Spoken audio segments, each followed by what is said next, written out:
I'm Daryl Upsall. I've been in fundraising for some 29 years and worked in some 48 countries.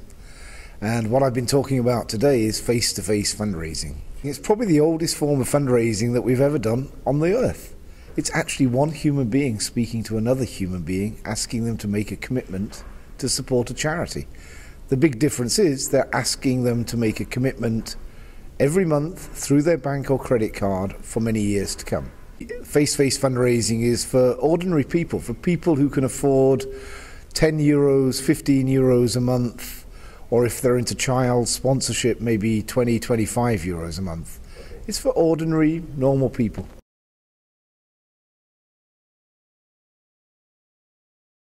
First of all, you've got to find the really top professional, the top fundraisers, individuals, people with a passion, drive, capacity to ask for funds.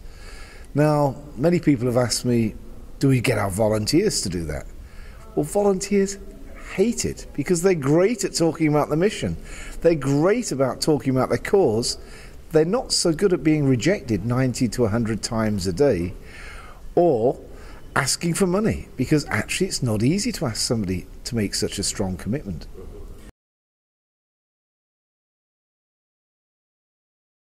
Well, I mean, for a start, there's a general assumption face-to-face fundraising takes place on the street.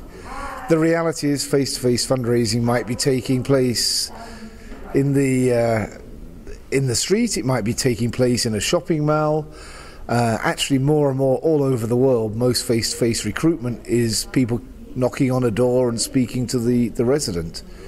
I've got clients who do face-to-face inside wild animal parks, and there are other people who do face-to-face in airports. Airports often are the best places.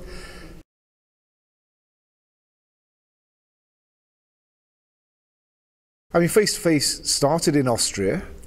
So name another fundraising product activity invented in Austria.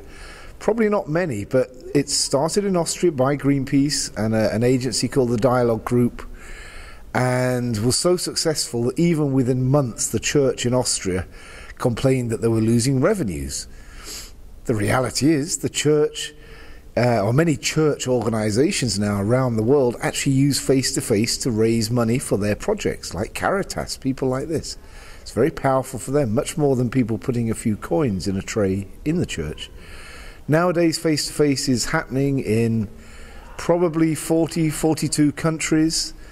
The biggest growing market in the world is South Korea.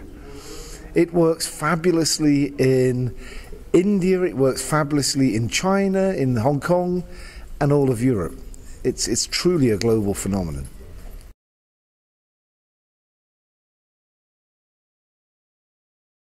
It's a challenge. It's a challenge for a small organization because you do have to invest in recruiting really good fundraisers.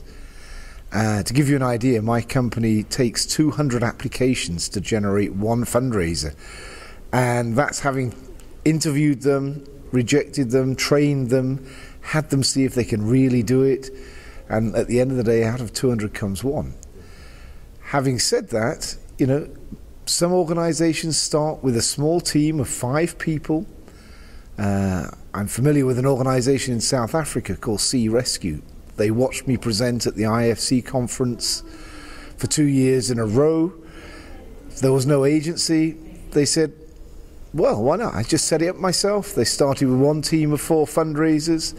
They became 8, they became 16, and now they've got 200 people.